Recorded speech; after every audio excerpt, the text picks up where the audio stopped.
नमस्कार मंडळी, तुम्हा सर्वांना श्री स्वामी समर्थ। माझं नाव आहे रोहन शिरदुरी। माझं नाव आहे प्राजक्ता प्रभाकर जोईल। तर आज मी आलोय माझ्या मावस बहिणी बरोबर, ते म्हणजे जोगेश्वरी पूर्वेला पिंपळेश्वर स्नॅक सेंटर। या ठिकाणी तुम्हाला बरेच सारे पदार्थ संध्याकाळचे पाहायला मिळतात। ते म्हणजे मंचुरियन, चायनीज भेल, सँडविच, हे सगळं काही आज मला या व्हिडिओच्या मार्फत पाहणार आहात। तर मग चव घेणारच की नाही? हो, नक्कीच हो। चला मग चव घेऊया, तुम्ही पण चला। हा आहे शामनगरचा बॅक रोड। समोर तुम्ही पाहू शकता एसवीसी बँक आहे, त्याच्याबरोबर अपोजिटला आहे पिंपळेश्वर महादेव मंदिर, त्याच्या बाजूलाच आहे पिंपळेश्वर स्नॅक सेंटर। नमस्कार, मी उज्ज्वला शंकर धनावडे। तर आपल्याकडे ताई काय काय मिळते एक्झॅक्टली पदार्थ? माझ्याकडे चायनीज भेल, चायनीज भजी, सँडविचचे भरपूर प्रकार आहेत। हे बघा, आता आमच्याकडे सँडविचचे प्रकार चालू आहेत। हा साधा टोस्ट सँडविच आहे। ओके, साधा आहे पण टोस्ट करून देणार। ओके, आणि हा कितीला मिळतो सँडविच? हा 30 रुपये। हा 30 रुपयाला मिळतो। आणि हा मसाला टोस्ट आहे। हा मसाला टोस्ट, हा 40 रुपयाला आहे। ताई तुम्ही याची सुरुवात काय म्हणून, कारण काय करायचं सुरुवात तुम्हाला? एक आपला स्वतःचा व्यवसाय, मराठी माणूस म्हणून म्हटलं स्वतःचा व्यवसाय, टीवर जाणार 10 तास 12 तास काम करणार, त्याच्यापेक्षा आपला स्वतःचा व्यवसाय चालू करण्याचा विचार केला। या व्यवसायामध्ये माझे दीर, स्वतःचे सासू म्हणजे सख्खे दीर माझ्यावर सपोर्ट करतात। ओके, हे पण सपोर्ट करतो तुम्हाला? त्यांनी पण जॉब सोडला आणि ते पण माझ्याबरोबर या व्यवसायामध्ये सामील। अरे वा, चांगली गोष्ट आहे। तर दादा काय बनवता तुम्ही आता? एक कॉर्न सँडविच बनवता। किती वर्ष झाली तुम्हाला हे सुरुवात करून? तरी हे आता 1 वर्ष झालं मला बरोबर प्रॉपरली। आपले जे मराठी जे बघणारे आहेत त्यांना काय संदेश द्याल तुम्ही? मी तर सरळ सांगेन की मराठी माणसानेच व्यवसाय चालू करावा, पहिली गोष्ट। कारण मराठी माणूस खूप पाठी आहे व्यवसायाच्या बाबतीत। बरोबर बरोबर। त्याच्यामुळे मराठी माणसाने पुढे यावं आणि स्वतःचा व्यवसाय स्वतः चालू करावा। अरे मामा, इथे कुठे तू? अरे काय खातो काय? मंचुरियन। अरे तू इकडे येतो खायला?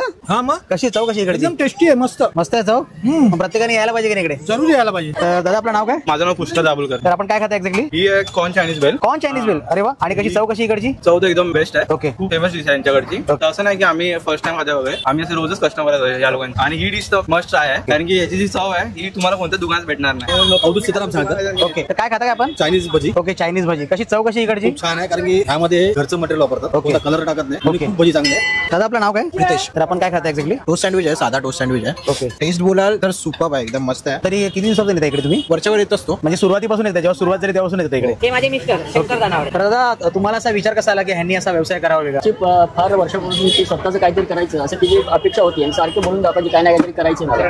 मग तिनं जॉब सोडून दिला आणि ह्याच्यात कारण त्याच्या हाताला टेस्ट पण आहे। त्याच्यासाठी महत्वाचं आहे की तुमचा पण सपोर्ट असणार। हा, मग तिनं ठरवलं की मग मी समजा ठीक आहे, तू सर्व कर, मी आहे तुझ्या पाठीशी। जे आमचे व्ह्यूअर्स आहेत ते लवकरात लवकर तुमच्याकडे यावे, हे सगळे पदार्थ चव घ्यावे। तुमच्या पुढच्या वाटचालीतून खूप खूप शुभेच्छा। थँक्यू। गर्दी सुद्धा पाहू शकता, पुष्कळ या ठिकाणी गर्दी झालेली आहे बघा। आता मी कॉर्न चायनीज भेलची चव घेते, ट्राय करते बघू।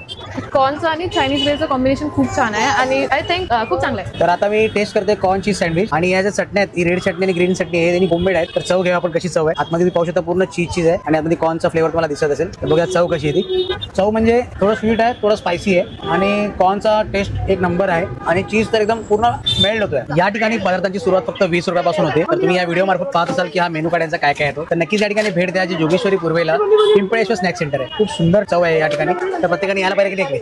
नक्कीच ना, तुम्ही सुद्धा नक्कीच या ठिकाणी व्हिजिट करा।